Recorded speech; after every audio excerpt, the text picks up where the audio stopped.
시간에 주시는 하나님의 말씀은 마태복음 27장 50절에서 53절까지의 말씀입니다. 저와 여러분이 한 절씩 교도하시겠습니다. 예수께서 다시 크게 소리 지르시고 영원히 떠나시니라. 이에 성소는 땅이 위로부터 아래까지 쓰여져 둘이 되고 땅이 진동하며 바위가 터지고 무덤들이 열리며 자던 성도들이 몸이 많이 일어나되 예수의 부활 후에 그들이 무덤에서 나와서 거룩한 성에 들어가 많은 사람에게 보이니라. 아멘. 네, 앉아주십시오.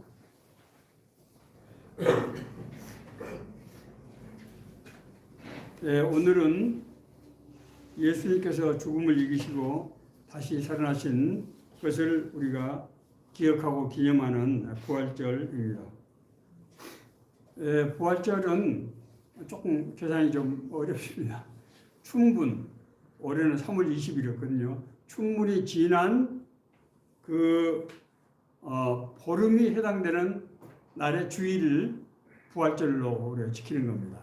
그러니까 춘분이 3월 20일 이 후에 보름, 그날 보름이 해당되는 속한 주일, 그날 이제 우리가 부활절로 지키는 것이죠. 그래서 거꾸로 40일 역산해서, 물론 그 40일 속에는 6번의 주일이 빠져 있습니다. 그러니까 6번의 주일까지 합하면 46일이 되는 거죠. 그 기간을 우리가 사순절이라고 하고, 순이란 말이 10이라는 뜻이잖아요. 사순절이라고 하고, 마지막 한 주간은 고난주간. 그래서 이제 어제까지 고난주간이 끝나고 예수님께서 오늘 부활하신 그런 날입니다. 기독교에서는 이 부활절을 최대 명절로 여기지요. 그런데 앞서 제가 설명드린 대로 기독교의 부활절은 고난주일과 서로 연계해서 우리가 지키는 것입니다. 다시 말씀드리면은 예수님의 부활절을 고난주일과 한 세트로 우리가 보는 거예요.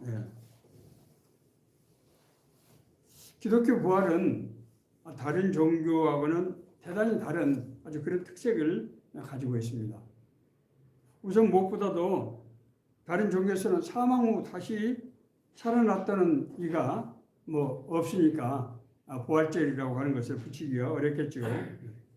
예수님이 사망 후에 살아나신 유일한 분이십니다. 뿐만 아니라 앞서 제가 말씀드린 대로 부활절은 갑자기 예수님의 죽음과 부활이 일어나는 것이 아니고 예수님의 출생과 예수님의 삶과 예수님의 사역, 이 모든 것이 오래전부터 성경에 예언되고 그 예언이 하나씩 이루어지는 과정을 통해서 이 부활절이 우리가 맞게 된다고 하는 겁니다. 그렇기 때문에 이 예수님의 부활절은 예수님이 단순히 죽었다가 살아나셨기 때문에 우리가 기념하는 것이 아니고 이 예수님의 부활 사건이 가지고 있는 어떤 특별한 의미가 있다는 거예요. 의미가 있다는 것입니다. 그것이 바로 우리 기독교에서 부활절을 최대 명절로 지키는 그런 이유인 것입니다.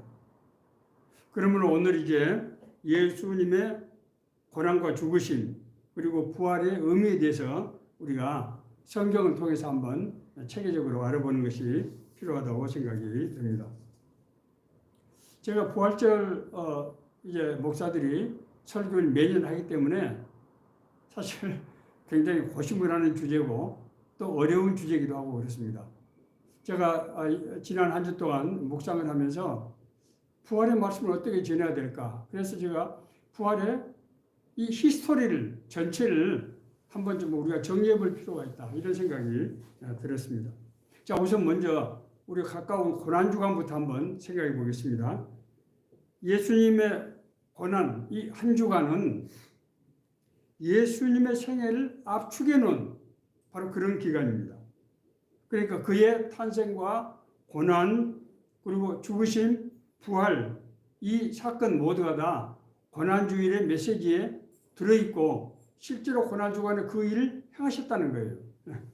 자, 일요일이 우리가 무슨 주일이라고 그러니까? 종려주의라고 그러죠. 종려주의. 종려주의란 말이 어디에 나왔습니까? 종려나무 가지를 가지고 예수님께서 환호를 했기 때문에 거기서 나온 말이죠. 예. 예수님께서 십자가에 달리시기 한 주 전에 예루살렘 성에 입성하셨습니다. 그때 예수님께서 좀 이상한 것은 나귀를 타고 베다니에서, 베다니는 이제 마리아하고 나사로가 있는 그 동네고, 예수님께서 아마 굉장히 가깝게 지내셨던 것 같아요. 거기서 이제 오셨는데 뭘 탔습니까? 새끼 나귀를 탔잖아요. 새끼 나귀. 물론 뭐 예수님 그 당시에 뭐 이렇게 큰 군마를 탈 형편이 안 되는지 알 수 없습니다만은 새끼 나귀를 탔다는 것이 굉장히 이상합니다. 자, 그런데 예수님께서 나귀를 타고 오실 때 백성들이 예수님 어떻게 환호했습니까? 호산나 찬송하리로다. 우리 주의 이름으로 오시는 이, 주의 이름으로 오시는 이 곧 이스라엘의 왕이시여 라고 환호합니다. 우리들이 예수님을 지금 누구로 영접하는 겁니까? 왕으로 영접하는 거예요. 예수님은 당시에 어떻게 인식이 됐습니까? 이단자였어요. 이단자. 예수님이 이단자로 인식이 되던 시절이요. 그런데 무리들이 예수님을 이스라엘의 왕이라고 환호하면서 그 말씀을, 성경에 나와 있는 말씀을 인용해서 예수님을 영접하는 겁니다. 시온을 따라 크게 기뻐할지어다. 예루살렘에 따라 즐거이 부를지어다. 내 왕이 내게 임하셨나니 그는 공의로우시며 구원을 베푸시며 겸손하여서 나귀를 타시나니 나귀의 작은 것 곧 나귀 새끼이라. 스가랴서 9장 9절에 있는 말씀. 한 600년 전에 이 말씀이 예언되어 있는데 예수님이 똑같이 나귀를 타고 이제 예루살렘 성에 입성하시는 것입니다. 그때 예루살렘에 있는 그 무리들이, 군중들이 예수님을 이스라엘 왕으로 이제 영접했다는 거예요. 물론 그들이 생각했던 이스라엘 왕은 이스라엘을 정치적으로 통치하는 왕이었지만은 그들의 고백이 어디서부터 비롯됐다? 어쨌든 예수님을 이스라엘 왕으로 인정하는, 자기들이 의식하지 못한 상태에서 예수 그리스도를 왕으로 인정을 하고 받아들이는 그런 절차가 지금 진행됐다고 하는 것을 우리가 알 수가 있습니다. 자, 그 다음 날 월요일은 무엇을 하신 날입니까? 성전 정화를 하셨던 날이죠. 예수님께서 성전에서 예수님께서는 환전하고 재물, 짐승을 파는 이런 장사하는 사람들의 상을 엎으시고 그들을 내주셨습니다. 내 집은 기도하는 집이라 이 걸음을 받으리라 하였거늘 너희는 강도의 소굴을 만드는도다 하시니라. 마태복음 21장 13절에는 말씀입니다. 당시 성전에서는 정한 제물이라는 구실로 각종 제사에 드려지는 양이나 염소나 비둘기 이런 짐승들을 아주 비싼 값에 팔았는데, 이는 성전에서 봉사한 사람들, 제사장이나 레위인들이나 유대 지도자들에게 아주 굉장히 중요한 수입원이 됐던 것입니다. 이 사건으로 재정적인 타격을 받은 유대 지도자들이 예수님을 죽이려고 본격적으로 모의할 시점이 바로 이때부터였습니다. 그전에는 그냥 이단자다, 신성모독이다 이렇게만 생각했는데 자기들에게 아주 결정적인 타격을 지금 주는 겁니다. 그래서 저 사람 그대로 놔둬서는 우리가 이게 사는 게 만만치 않겠다. 그런 생각을 아마 했던 것 같습니다. 그러나 예수님은 하나님의 집, 하나님의 성전이 이 하나님의 집. 하나님의 집은 무엇을 하는 역할입니까? 모든 백성들의 죄를 용서하고 그들 인도하고 하나님의 뜻과 계획을 이루도록 역사하는 바로 그 집 아닙니까? 그런데 이 사람들이 그런 재물을 팔고 그런 부정한 짓을 함으로 하나님의 그 역사를 지금 막고 있는 거예요. 그래서 자기 몸으로 지금 그것을 이제 깨우치는 그런 역할을 하시는 것입니다. 다음 화요일은 신학적으로 변론의 날이다 이렇게 얘기합니다. 예수님의 중요한 강화가 이때 다 나오게 됩니다. 아주 중요한 비유들 예수님께서 말씀을 많이 하시는데 이 예수님께서 이 말씀을 하시게 된 것은 어디서부터 비롯되는가 하면은 당시에 대제사장과 서기관 바리새인들이 예수님이 자객에 대해서 시비를 합니다. 당신은 정신 랍비가 아닌데 왜 성전에서 하나님의 말씀을 선포하느냐? 회당에서 하나님의 말씀을 선포하느냐? 그때 예수님께서 뭐라고 응대하십니까? 세례 요한의 자격에 대해서 세례 요한이 무슨 자격으로 세례를 베풀고 당신들이 나가서 제사장들이 나가서 세례 요한에게 세례를 받았느냐? 이렇게 얘기를 합니다. 세례 요한이 역할이 뭐라는 거예요? 예수 그리스도를 예비하는 역할이라고 하는 것을 안중에 두고 심중에 두고 그걸 지금 제기하는 것이죠. 당시 왜 제사장들이 세례 요한 나와서 세례를 받았습니까? 성경에 잘 나와 있지는 않습니다만 세례 요한이 행한 기적들이 엄청난 기적들이 기사와 표적들이 나타났어요. 그래서 대제사장들이 찔림을 받아가지고 광야에 나가서 세례 요한에게 세례를 받은 거예요.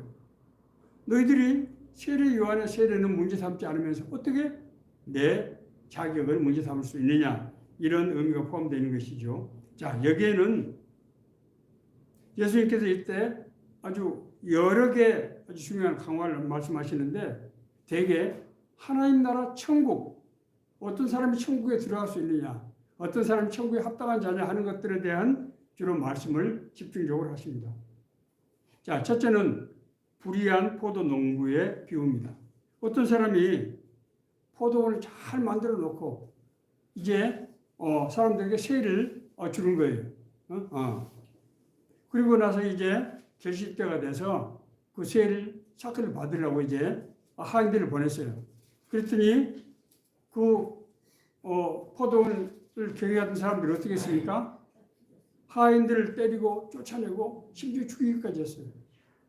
그래서 이 주인이 내 아들이 상속자인 아들을 보내면은 저들이 존중해 주겠지. 그렇게 해서 자기 아들을 보냈다는 거예요. 그런데 역시나 그 포도원 농사를 짓던 사람들은 어떻게 대합니까? 저 사람이 주인의 상속자인 아들이니까 우리가 저 사람을 해하면은 우리가 그 포도원을 차지할 수가 있겠다 해서 그 아들을 이제 죽이는 겁니다. 이게 지금 뭘 상징합니까? 예. 포도원 주인은 하나님을 상징하는 것이고 그 아들은 예수 그리스도를 상징하는 것이죠. 자, 두 번째 이제 혼인잔치의 비유가 나옵니다. 어떤 사람 임금이 자기 아들 혼인잔치를 준비하고 하객들을 이제 초청합니다. 하객들은 오기로 예정된 사람들이었어요. 오기로 예정된 사람은 어떤 사람들입니까? 유대인들이죠. 유대인들. 하나님의 선민들, 유대인들입니다. 자, 그런데 이 초청받은 하객들은 어떻게 했습니까? 여러 가지 핑계로 참석하지 않습니다. 주로 사업을 해서 나는 뭐 이제 결혼을 했기 때문에 이런 핑계로 오지 않습니다. 그래서 주인은 화가 나서 그 사람들을 부르지 말고 길거리에 있는 사람들을 불러라. 이 길거리에 있는 사람들은 누구입니까? 이방인들을 말씀하고 상징하고 있는 것입니다. 그 다음에 이제 세 개의 비유, 중요한 비유가 나오죠. 열천의 비유, 달란트의 비유, 양과 염소의 비유가 나옵니다. 이 세 개의 비유는 뭘 상징합니까? 어떤 사람이 하나님 나라 합당한 사람이냐. 그걸 말씀하시는 거예요. 자, 이 모든 메시지는 예수님께서 하나님의 때가 지금 임했는데 하나님의 구원의 때, 하나님의 구원의 때는 동시에 무슨 때라고요? 심판의 때입니다. 임했는데 자기 자신이 바로 그 구원자이며 심판자라고 하는 것을 암시하는 그런 말씀인 것입니다. 그 다음에 이제 수요일은 어떤 일이 사건이 있습니까? 수요일은 마리아가 예수님의 머리에 향유를 붓는 그런 사건이 있었죠. 여기도 베다니에요. 베다니에 나병에 치유받은 시몬이라는 사람이 있었어요. 이 사람은 나병에 치유가 됐기 때문에 이제 사람들과 같이 살 수 있고 예수에 대한 사례로 아마 큰 잔치를 배설하고 예수님과 제자들을 아마 초청을 했던 것 같습니다. 자, 그때 깜짝 놀랄 만한 사건이 일어났어요. 어떤 여인, 마리아라고 하는 여인, 그 마리아에 대해서는 여러 가지 이제 설들이 있습니다. 예. 어쨌든 예수님께 큰 은혜를 받고 과거의 생활을 청산하고 새로운 사람이 된 그런 여인이었어요. 그 사람이 나도 한 근이나 되는 그 향유를 예수 머리에 붓는 겁니다. 그래서 이제 가룟 유다가 뭐라고 얘기합니까? 아니, 그 엄청난 것을, 그건 1년치에 이 근로자들이 임금에 해당되는, 제가 전에 설교 때 3천만 원 정도 해당된다고 그랬죠. 예. 그 엄청난 그걸 이렇게 왜 허비하느냐? 그때 예수님께서는 그 책망하는 가룟 유다를 향해서 가만두어라. 이 여인이 지금 나에게 기름을 부은 것은 나의 장례를 위한 것이다. 이렇게 말씀하십니다. 예수님께서 이제 뭘 지금 암시하는 겁니까? 하나님의 때가 됐다. 자기 자신이 이제 하나님의 계획대로 이제 십자가에 달릴 때가 됐다고 하는 것을 말씀하시는 것입니다. 그 다음에 이제 목요일날 그래서 예수님께서 마지막 만찬을 하시면서 뭘 합니까? 성찬식과 세족식을 합니다. 세족식은 뭘 상징한다고요? 세족식은 단순히 그냥 겸손이 아니고 내가 너희를 씻지 않으면 너희들이 나와 상관이 없느니라. 뭡니까? 예수님의 구원, 그리고 이제 구원받은 그들이 세상에 나가서 자신과 똑같은 일을 하게 되는 파송식을 의미하는 것입니다. 제자들이 이제 파송식을 하는 거예요. 그래서 제가 속해 있는 선교단체에서는 훈련을 보낼 때 반드시 이 성경의 말씀에 근거해서 세속식을 해서 파송을 합니다. 제자들에게 자신의 사역을 이제는 위임하는 위임식인 거예요. 왜? 자기는 이제 하나님 나라로 가게 되니까. 제자들에게 그 사역을 지금 위임하는 그 위임식이라고 하는 의미가 있다고 하는 것입니다. 이때 정말 너무나도 교묘하게 가룟 유다가 예수님을 팔기 위해서 나갔고 예수님께서는 겟세마네 동산에 가셔서 최후의 기도를 하시게 됩니다. 그리고 밤 12시경에 가룟 유다가 데리고 온 성전 경비대에 이제 붙잡히는 그런 몸이 되신 것입니다. 금요일이 바로 순환의 날 성금요일, 동시에 하나님의 구원이 이루어진 바로 그날이죠. 이 밤에 이제 12시경에 붙잡혀서 밤 1시경에 그 당시에 대제사장 가야바의 집에 끌려가게 됩니다.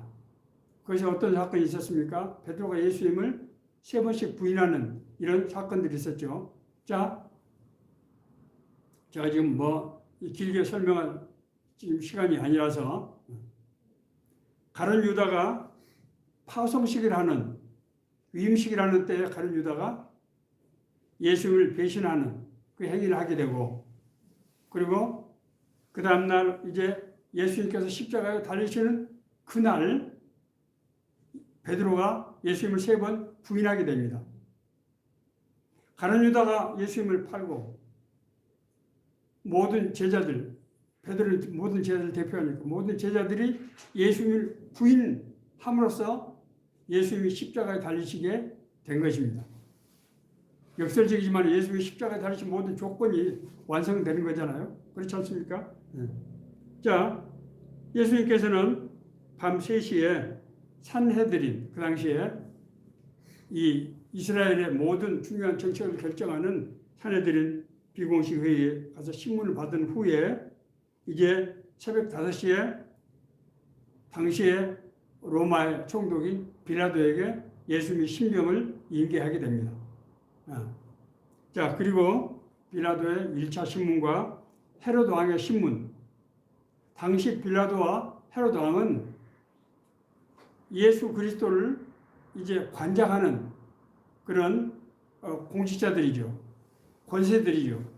그래서 이 권세들의 전부 심판을 받으시고 나서 빌라도의 6시경에 2차 신문을 받으신 후 채찍질, 가시면류관의 조롱 그리고 사형이 확정을 언도를 하게 됩니다.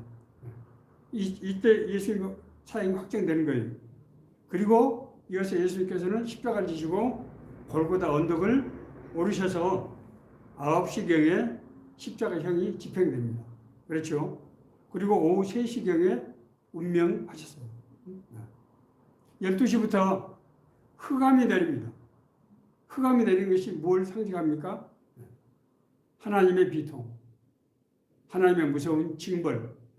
이런 이 흑암은 출애굽 당시에 하나님께서 유월절 초태생을 치기 4일 전에 내렸던 흑암과 똑같은 모형이라고 우리가 보시면 됩니다. 자, 그리고 나서 오후 5시경 십자가에서 예수님께서 운명하시고 나서 아리마대 사람 요셉에 의해서 예수님이 그의 무덤에 장사를 치르게 됩니다. 예수 그리스도의 오심과 고난은 선지자를 통해서 여러 차례 예언되었고 그의 삶과 사역을 통해서 그것이 확인되고 하나씩 단계적으로 모든 여건이 성숙이 돼서 이루어져 갔다고 하는 것을 제가 짧게 말씀을 드렸습니다.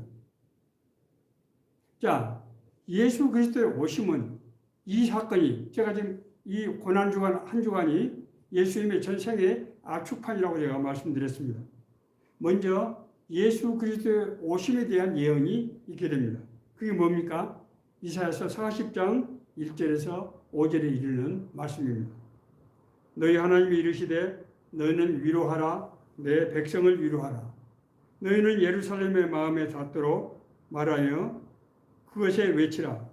그 노역의 해가 끝났고 그 죄악이 사함을 받았느니라. 그의 모든 죄로 말미암아 여호와의 손에서 벌을 배나 받았느니라 할지니라 하시니라. 이것은 이스라엘이 바벨론 포로에서 돌아올 것을 예언하는 이사야의 선지자의 예언이에요. 예수님이 탄생하시기 700년 전에 있었던 그런 예언입니다. 노예의 때가 끝났다. 바벨론 포로가 끝났다는 거예요. 그래서 너희들이 이제 자유로운 몸으로 돌아오게 될 것이다. 여기서 바벨론 포로의 귀환이 동시에 무엇을 지금 비춰보는 거라고요? 항상 예언의 말씀은 당대와 그리고 앞으로의 방향을 두 가지 제시한다고 그랬죠. 이것은 육신의 자유가 맞는 것은 자유케 함이지만 불완전한 자유죠. 그것은. 그러나 완전한 자유는 예수 그리스도의 오심을 통한 심령의 구원을 예언하고 있는 것을 암시하고 있는 것을 이제 우리가 알 수 있게 되는 것입니다. 자, 그리고 나서 두 번째 예언이 이루어지는데 그것은 예수 그리스도의 오심을 이제 예비하는 안내하는 그런 예언이 있게 됩니다. 이게 바로 이사야서 40장 3절에서 5절에 있는 말씀입니다. 외친 자의 소리여 이르되 너희는 광야에서 여호와의 길을 예비하라. 사막에서 우리 하나님의 대로를 평탄케 하라. 골짜기마다 도두어지며 산마다 언덕마다 낮아지며 고르지 아니한 곳이 평탄하게 되며 험한 곳이 평지가 될 것이요 여호와의 영광이 나타나고 모든 육체가 그것을 함께 보리라. 이는 여호와의 입이 말씀하셨느니라. 너는 광야에서 여호와의 길을 예비하라는 거예요. 광야에서 외침으로써 광야에서 세례 요한이 어디서 사역을 했습니까? 광야에서 했습니다. 요단강가에서 광야에서 한 거예요. 왜 세례 요한이 예수 그리스도의 오심을 예비를 해야 될까요? 메시아가 오시는데 사람들이 메시아가 누군지를 알 수가 없는 것입니다. 그래서 하나님의 권세를 가진 사람이 그걸 예언을 해줘야 되는 거예요. 예고를 소개를 해줘야 되는 거예요. 세례 요한의 예비는 예수 그리스도를 소개하는 겁니다. 그래서 외치는 자의 소리고 광야예요. 광야는 어떤 곳입니까? 하나님을 만나는 곳이죠. 이스라엘 백성들이 출애굽하는 과정에서 하나님 땅 하나님 나라 들어가기 전에 40년 동안 광야에서 하나님과 동거하는 삶을 살게 되는 것이죠. 그 광야를 지금 암시하고 있는 것입니다. 그 안내자 역할을 맡았던 것이 세례 요한이라고요. 그래서 성경은 마태복음 3장 1절에서 3절은 그때 세례 요한이 이르러 유대 광야에서 전파하여 말하되 회개하라 천국이 가까웠느니라 했으니, 천국이 가까웠다는 것은 예수 그리스도가 온 천지 만물의 주인 창조주가 온 거예요. 그러니까 천국이 지금 이루어진 거죠. 예. 그는 선지자 이사야를 통하여 말씀하신 자라. 이르시되 광야에 외친 자의 소리가 있어 이르되 너희는 주의 길을 준비하라. 그가 오실 길을 곱게 하라 하였느니라. 세례 요한의 행위 자체가 똑같은 동일한 인물에 의해서 예언됐던, 그러니까 자유의 때 포로에서 귀환의 때가 오게 될 것을 예언했던 그 사람에 의해서 예수 그리스도 메시아가 올 것을 세례 요한을 통해서 소개하게 된다고 하는 것입니다. 그래서 세례 요한이 자기가 광야에서 외치면서 뭐라고 덧붙이는가 하면은 나는 너희로 회개하기 위하여 물로 세례를 베풀었거니와 내 뒤에 오시는 이는 나보다 능력이 많으시니 나는 그의 신을 들기도 감당하지 못하겠노라. 그는 성령과 불로 너희에게 세례를 베푸실 것이요 손에 키를 들고 자기의 타작마당을 정하게 하사 알곡은 모아 곡간에 들이고 쭉정이는 꺼지지 않은 불에 태우시리라. 나는 회개세례, 너희들로 회개세례는 무엇에 대한 예비행입니까? 성령의 세례에 대한 예비행이에요. 회개를 해야 우리 하나님의 영을 받을 수가 있기 때문에 세례 요한은 그 회개세례를 하고, 그래서 내가 지금 이 회개세례를 베푸는 것은 내 뒤에 오는 성령의 세례를 예비하는 것이다. 그는 뭐로 오십니까? 구원자로 오시지만 동시에 심판자로 오는 것이다. 이것이 구원의 의미를 명확하게 지금 설명하고 있는 것입니다. 자, 그리고 나서 예수님께서 어떤 죽음을 죽으셔야 되는지, 다시 말해서 그 메시아 사역이 어떻게 이루어지는가 하는 것을 또 예언하고 있는 것입니다. 이게 이제 이사야서 53장 5절 6절에 있는 우리 잘 아는 말씀입니다. 그가 찔림은 우리 허물 때문이요 그가 상함은 우리의 죄악 때문이라. 그가 징계를 받음으로 우리는 평화를 누리고 그가 채찍에 맞음으로 우리는 나음을 받았도다. 우리는 다 양 같아서 그리 행하여 각기 제 길로 갔거늘 여호와께서는 우리 모두의 죄악을 그에게 담당시키셨도다. 여러분 놀랍지 않습니까? 예수의 오심과 예수님의 그 삶과 그 고난과 부활 모두가 다 벌써 1000년 가까운 세월 전부터 철저하게 예언되고 이루어지는 그런 과정을 통해서 됐다고 하는 것입니다. 그래서 예수님께서는 자기 자신의 이제 입으로 자기의 그 고난의 그 예언을 확증하십니다. 이 성경을 우리가 자세히 보면은 이 구조가 아주 엄청난, 그러나 아주 정확하게 아주 서로 이 가로 세로 날줄과 쇠줄로 짜여 있는 것을 알 수 있습니다. 마태복음 16장 21절입니다. 이때로부터 예수 그리스도께서 자기가 예루살렘에 올라가 장로들과 대제사장들과 서기관들에게 많은 고난을 받고 죽임을 당하고 제3일에 살아나야 할 것을 제자들에게 비로소 나타나시니, 이때 예수님께서 어떤 때 이 말씀을 하십니까? 제자인 베드로가 주는 그리스도시요 살아계신 하나님의 아들입니다라고 고백을 했을 때, 고백했다는 게 뭐예요? 예수님을 그냥 예수님이 아닌 그리스도로, 메시아로 인정을 했을 때, 받아들였을 때, 그래 네 말이 맞다. 내가 그 일 위해서 고난을 당해서 그 일을 이루게 될 것이라고 하는 것을 미리 예고하시는 것입니다. 자, 그리고 나서 예수님의 탄생이 예고됩니다. 그 고난들이, 그 예언들이 하나씩 이제 단계적으로 이루어지는 거죠. 주의 사자가 현모하여 이르되 다윗의 자손 요셉아 내 아내 마리아 데려오기를 무서워하지 말라. 그에게 잉태된 자는 성령으로 된 것이라 아들 낳으리니 그 이름을 예수라 하라. 이는 그가 자기 백성을 그들의 죄에서 구원할 자임이라 하시니라. 마리아가 아이를 잉태하게 될 텐데 그것은 사람으로 잉태를 하는 것이 아니고 하나님의 영으로 잉태를 하게 될 것이다. 예수님이 하나님이라고 하는 것을 우리가 무엇이 증거합니까? 네, 성령으로 잉태가 됐기 때문에. 그래서 하나님의 아들이 된 거예요. 이것을 이 말씀이 없으면은 예수님의 신성을 입증할 수가 없어요. 그래서 하나님이 미리 이것을 예고한 겁니다. 성령으로 이 사람이 잉태가 돼서 그래서 하나님의 자녀가 되는 것입니다. 예수님은 인간인 마리아를 통해서 나으셨지만은 마리아는 영어로는 아이를 출산하는 것도 델리버리라고 그러죠. 배달하는 거잖아요, 배달.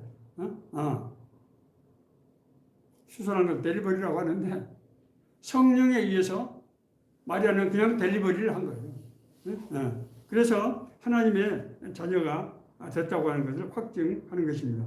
그리고 나서 예수님께서 자기 자신의 운명에 대해서 예고를 하십니다. 앞서 말씀드린 대로 자기 제자들이 자기를 하나님의 아들로 또 메시아로 인정했을 때 자기가 이제 맨날을 못 돼서 대제사장과 서기관들의 고난을 받고 죽임을 당하고 사흘 만에 다시 살아날 것이다. 이 말씀으로 이제 자기 모든 정체성과 하는 일을 확증을 하시는 것입니다. 그래서 성경은 하나님이 세상을 처음 사랑하사 독생자를 주셨으니 이는 그를 믿는 자마다 멸망하지 않고 영생을 얻게 하려 하심이라고 말씀하고 있습니다. 자, 그러면은 예수님의 부활이 우리 갖는 의미가 무엇이냐? 그것이 핵심이겠죠.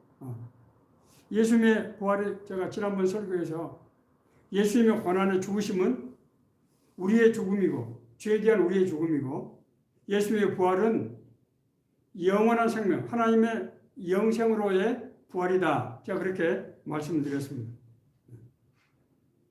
이 말씀이 어디서 이루어지는가 하면은 사도행전 2장 38절, 41절에서 이것이 증명이 됩니다. 예수님께서 부활 승천하시고 난 후에 무엇을 내려버립니까? 성령을 내려버리죠. 성령은 무엇입니까? 하나님의 영이지요. 우리가 이미 구원받고 거듭났지만은 그 하나님의 영이 실제로 우리를 삶을 주관하고 인도하고 한다고 하는 것을 우리가 하나님의 자녀라는 것과 그 하나님이 우리를 진짜로 주관하시고 인도하신다고 하는 것을 입증해 보이는 거예요. 이게 바로 이제 사도행전 2장에 있는 베드로가 예루살렘 한복판에서 선포한 그 사건입니다.